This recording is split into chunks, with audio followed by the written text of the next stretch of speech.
하나님의 말씀 열왕기상 18장 3절과 4절 말씀 함께 보겠습니다. 열왕기상 18장 3절과 4절 말씀 함께 보겠습니다.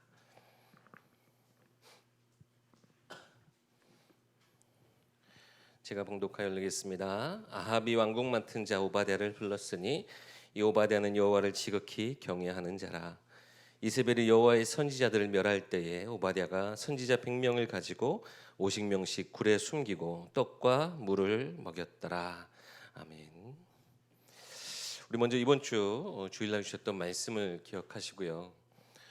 느헤미야가 그 시대에 하나님이 주신 자리에서 하나님 주신 힘을 가지고 다른 것이 아니라 정말 그 시대에 하나님 허락하셨던 언약을 그 당시의 시대에게, 그 다음 세대에게 넘겨줄 만큼 중요한 믿음의 역사를 나타내고, 그것을 통해서 그 깨어지고 황폐케 되어진 현장에 작은 변화 한 가지, 작은 변화는 사실 아니죠. 하나님이 큰 역사로 성벽을 완공케 하셨는데, 그 시작은 정말 중요한 언약 붙잡은 느헤미야 한 사람의 그 기도로부터 시작되었다라고 하는 겁니다. 그래서 우리가 오늘 이 시간에도 우리가 말씀 붙잡고, 더 중요하게 우리가 말씀도 우리가 붙잡아야 되겠지만, 더 중요하게 우리가 언약의 기도로 회복하는 이 자리가 되었으면 좋겠고, 우리의 작은 기도가 시대를 살리고 우리 후대의 기도, 정말 중요한 언약으로 전달되어지는 그런 복된 시간이 되기 원합니다. 이 언약 기도의, 우리 느헤미야의 언약 기도, 그 내용을 우리 주일 강단에서도 말씀하셨는데 우리 한번 좀 살펴보겠습니다. 느헤미야가 하나님의 언약을 붙잡고 기도할 때 가장 중요하게 제일 먼저 하나님 앞에 부르짖으면서 얘기했던 것이, 그 속에 있는 하나님을, 요거 쓰지 않고,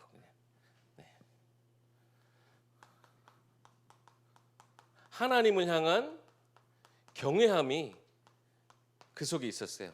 그래서 뭐라고 하나님 앞에 기도하며 나아갑니까? 크고 두려우신 하나님이요.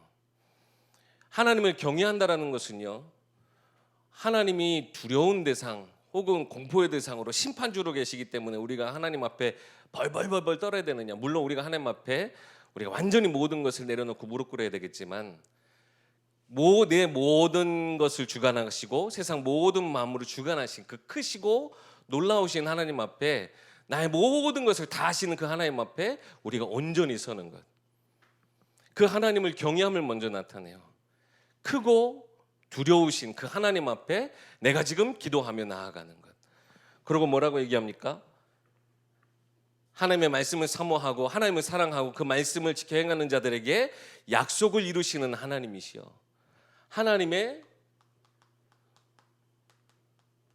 성실하심, 그의 신실하심을 온전히 깨닫고 나아갔어요.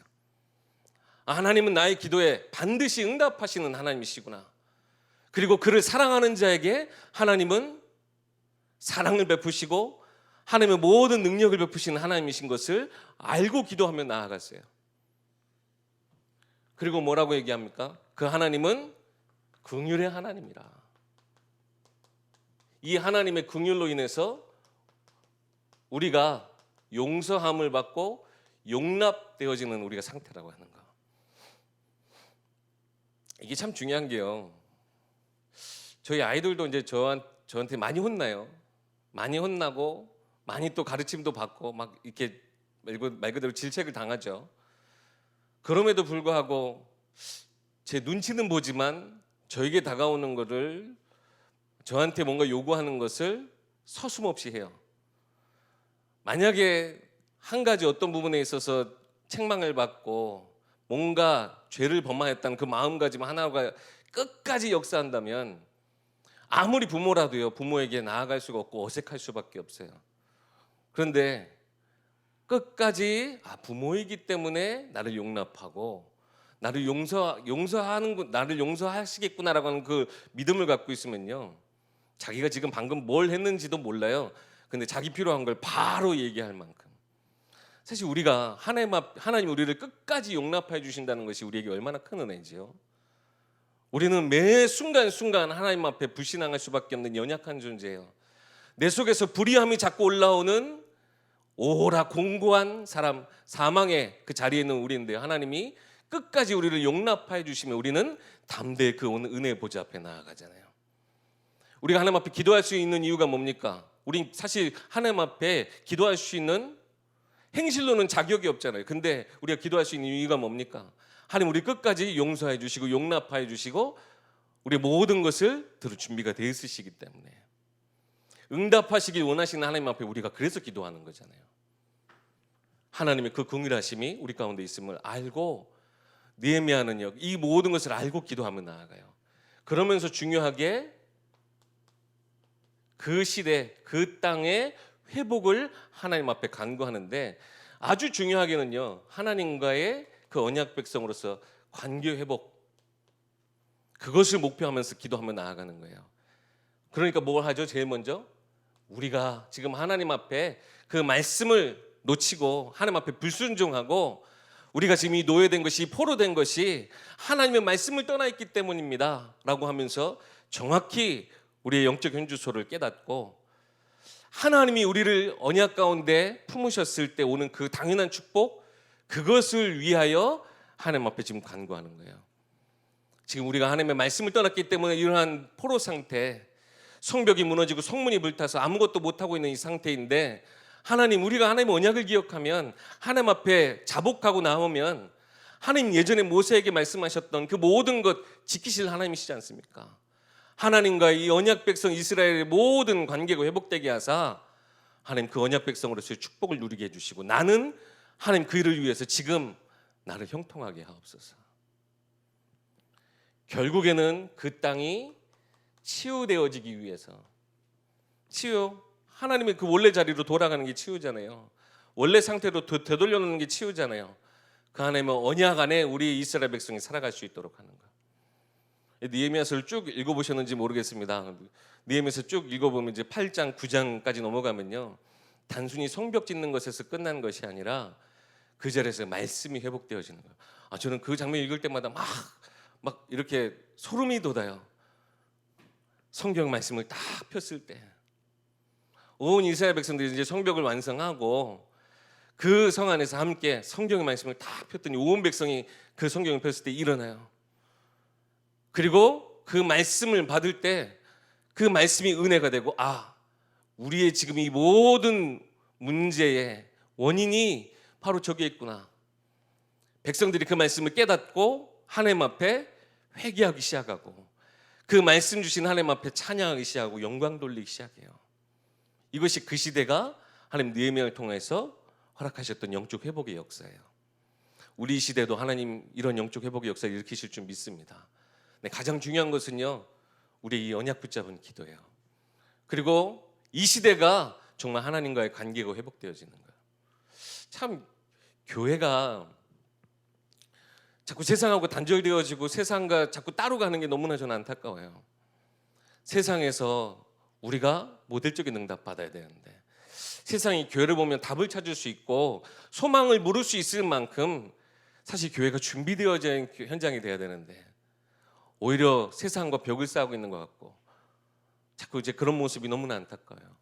그래서 우리가 정말 영적으로 깨어 있어야 되겠고 지금 이 시간 우리가 이것을 두고 기도하는 자리가 먼저 돼야 될 줄 믿습니다. 오늘 본문 보시면요 이 관점으로 한번 보시면 다 동일한 응답 받는 걸 알 수 있어요. 오바댜가요 하나님의 언약의 사람이라는 관점으로 한번 이 모든 것을 보시기 바랍니다. 성경의 표현을 하기를 하나님을 지극히 경외하는 자라. 근데 그 시대가 어떤 시대인지를 아셔야 돼요. 누구 지금 통치 아래 있습니까? 아합 왕과 이세벨. 그 밑에서요 하나님을 경외함이 그 가운데 있었어요. 이스라엘의 왕은 이제 단순히 대통령, 단순히 지도자 이 지금 그 자리가 아니잖아요. 사실 하나님과 그 백성 사이에 중보자로서의 그 대리자로서의 역할을 해야 되는 것이 이스라엘의 왕이에요.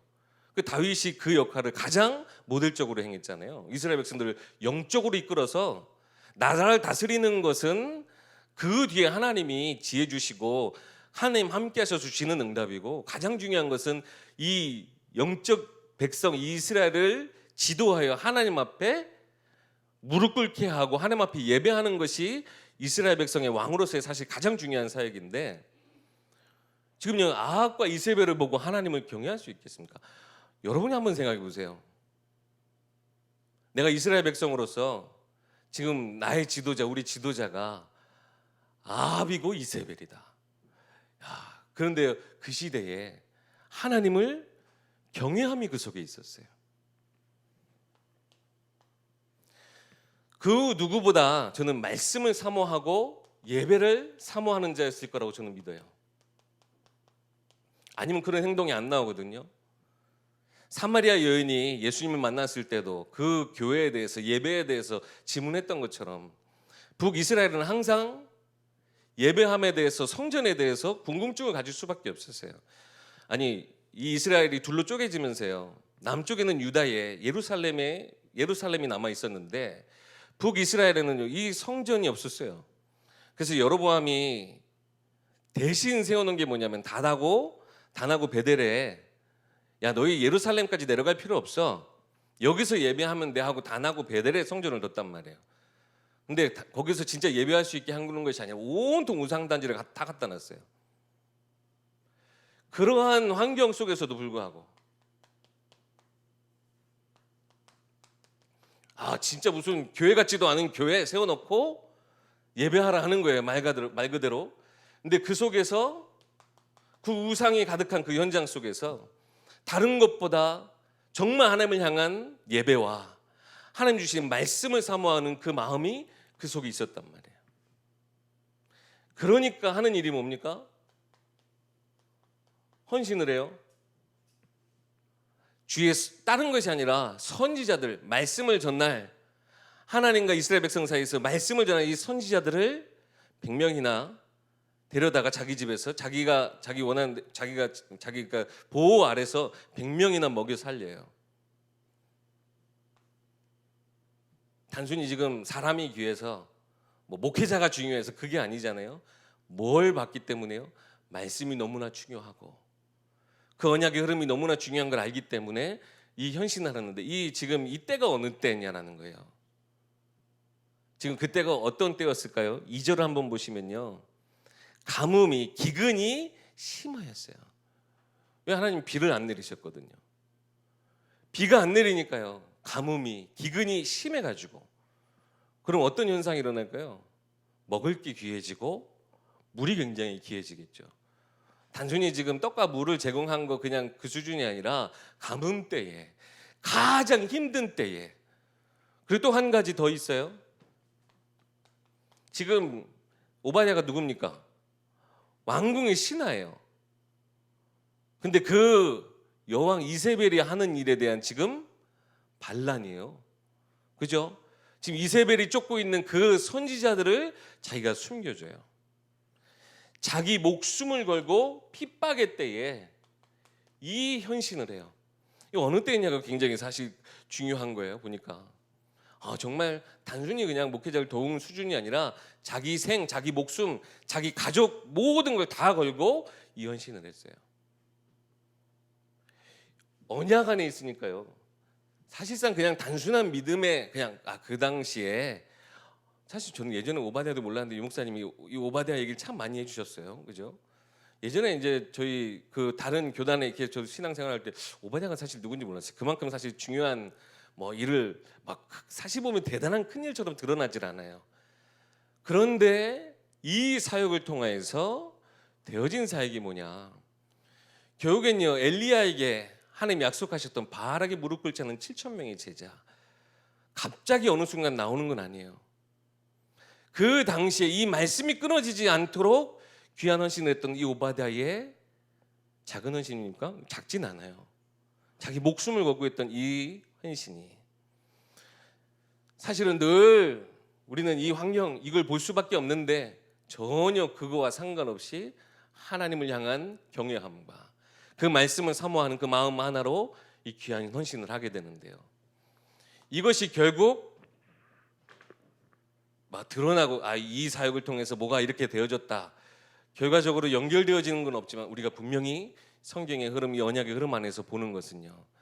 이 사역을 통해서 말씀이 끊어지지 않도록 하나님의 일이 지속되어질 수 있도록 하나님 오바댜를 사용하셨구나. 이 언약 속에 있는 사람은 언약의 이 흐름을 아는 자들의 특징이 있어요. 대체적으로 보면요, 지금 다 드러나는 거죠. 이 환경을 두고 원망하거나 불평하지 않았어요. 오히려 뭐 했습니까? 그 환경을 초월했어요.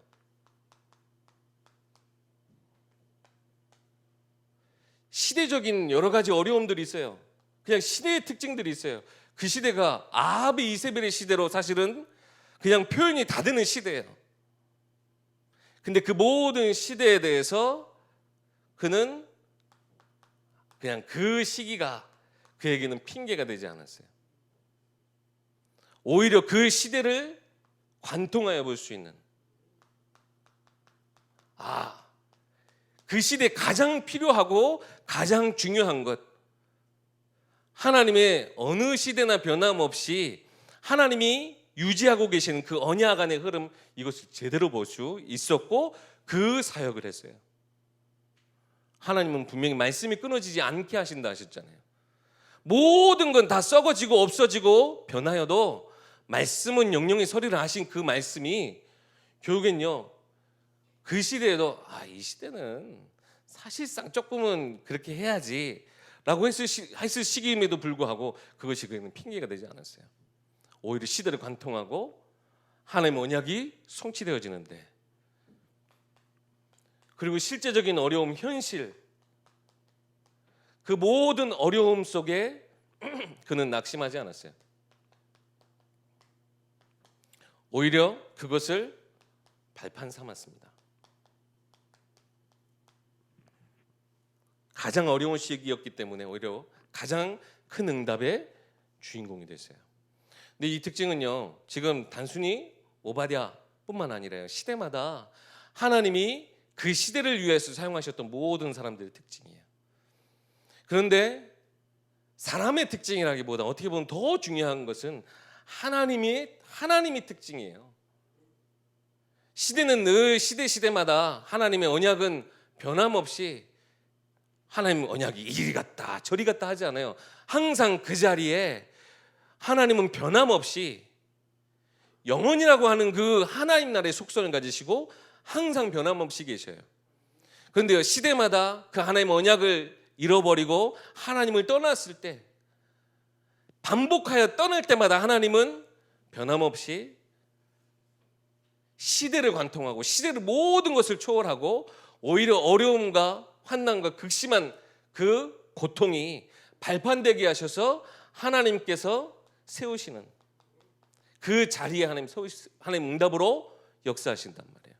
왜요? 하나님 있는 그 자리가 서밋의 자리, 세상과는 전혀 다른 차원의 하나님 나라의 것으로, 영원한 것으로 그 자리에 존재하고 계시기 때문에 우리가 이 땅의 모든 어려움들이 오히려 그 하나님 나라의 것을 체험하는 기회가 되고 발판이 되게 하셔요. 이 중요한 하나님의 언약을 우리에게도 허락하셨어요. 믿으십니까?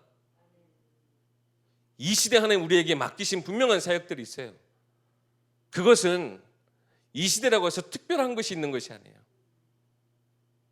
모든 것을 아시고 주관하시고 그 뜻을 지어 성취하시는 그 하나님, 그래서 그 모든 일들이 하나님의 역사로 나타날 수밖에 없는, 하나님의 역사로 보여질 수밖에 없는 그 일들을 행하시는 하나님을 바라보고 그 하나님을 인정하고 그 하나님을 자랑하고 그 안에서 우리가 이 축복을 누리는 것, 그것이 우리에게 주신 사명입니다. 이 시대를 살릴 수 있는 방법이기도 해요. 그럴 때 하나님은 우리의 각자 개인의 삶의 현장 속에서 내가 할 수 있는 지극히 개인적인 일인 것 같지만, 굉장히 작은 건 하나인 것 같지만, 하나님 그를 통해서 성도의 교통함을 통해 교회의 응답으로 모든 믿는 자들의 이 언약 안에서의 중요한 흐름을 보고 그 언약을 붙잡고 있는 사람들의 하나된 응답을 통해서 하나님은 이 시대를 살리게 하실 줄 믿습니다. 이 축복이 우리 교회 안에 있어야 될 줄 믿습니다. 결론입니다. 그래서요, 나의 인생 미션, 이거 꼭 발견하시기 바랍니다. 주일날 우리 말씀하셨죠. 하나님이 만드신 나. 그 어떤 환경, 그 어떠한 문제, 어떤 현실 앞에서도 변함없이 하나님의 형상대로 지음받은 그 신분과 권세를 가진 나. 이 나에게 주신 나의 것, 그리고 나에게 맡겨주신, 그리고 나를 보내신 나의 현장. 이것을 우리 인생 속에서 꼭 발견하고 이 미션을 우리가 꼭 하나님 앞에서 우리가 힘써 행하는 우리 그냥 전도자들 되는 줄 믿습니다. 이번 우리 7월달 주제가 선교예요. 선교는 이 미션을 가지고 한 나라, 한 지역, 정말 그 한 현장을 위해서 자기 인생을 드린 우리 선교사님들의 현장인데, 그분들의 현장이에요. 우리 모두의 현장이에요. 그럼 나의 인생 미션 속에 우리 선교 현장을 두고 마땅히 해야 될 것들이 있어요. 저도 이제 저는 예전에 막 선교에 대한 엄청난 막 꿈을 막 이렇게 사명을 가지고 있지 못했었어요. 근데요, 하나님 이렇게 하나하나 선교 현장들을 보여주시는데, 선교 현장 속에 정말 많은 어려움들이 있구나. 우리 선교사님들이 실제적인 어려움들 참 많으신데, 우리가 정말 그래서 이 현장을 위해서 기도해야 되겠고, 세상의 것이 그 선교사님의 현장, 그 가정 안에 침투되어지지 않아야 되겠고, 그 특별히 지역의 문화, 그 지역의 특별한 것이 정말 변함없는 사역으로서 나아가야 되는데, 그 지역 안의 특성이, 그 지역 안의 특징이 이 선교사님을 물들지 않도록 해야 되겠구나. 이것을 위해서 정말 기도해야 되겠고, 우리가 예물 하나를 하더라도요, 정말 우리가 선교 헌금, 우리 주일날 돌아오는 주일에도 우리 평신도 선교 헌금을 하는데, 진짜 우리가 선교 헌금을 할 때 우리가 단순히 여러분 예물, 물건으로서 어떤 드리는 물질로서 내 돈을 드리는 것이 아니라, 정말 우리가 기도하지 않는 예물, 선교 현장에는요 그게 가장 독이 되더라고요. 기도 없이 그냥 예물만 드리는 거, 그게 선교 현장에 가장 독이 되더라고요. 정말 중요한 것은 기도. 근데 그 기도하다 보면요, 하나님 우리에게 기도 속에 담긴 미션을 위해서 주신 물질의 축복들, 그 현장을 위한 하나님 주신 응답들 분명히 있어요. 그것과 함께 드리는 예물이 저는 되어져야 된다고 굳게 믿습니다. 그래서 특별히 우리 예일교회, 우리 진짜 우리가 우리 렘넌트 운동 속에도 앞장서야 되겠지만, 진짜 우리가 선교의 사명을 가지고 237 나라를 품을 수 있는 교회 되어야 될 줄 믿습니다. 우리 지금 파송 선교사님들, 우리 또 교회 기도하는 선교사님도 있어야 되겠지만, 우리 렘넌트들이 진짜 선교 현장에 나아가서 어려서부터 선교 현장을 꿈에 꾸고 꿈을 그리면서 진짜 그 선교 현장을 두고 렘넌트 선교사로 나아갈 수 있는 우리 렘넌트 선교사들 키우는 것도 우리에게 있어서는 아주 중요한 부분이라고 생각합니다. 그래서 정말 하나님 주신 이 언약의 모든 축복들을 우리가 감당하는 우리 모든 인생들, 우리 교회에 될 줄 믿습니다.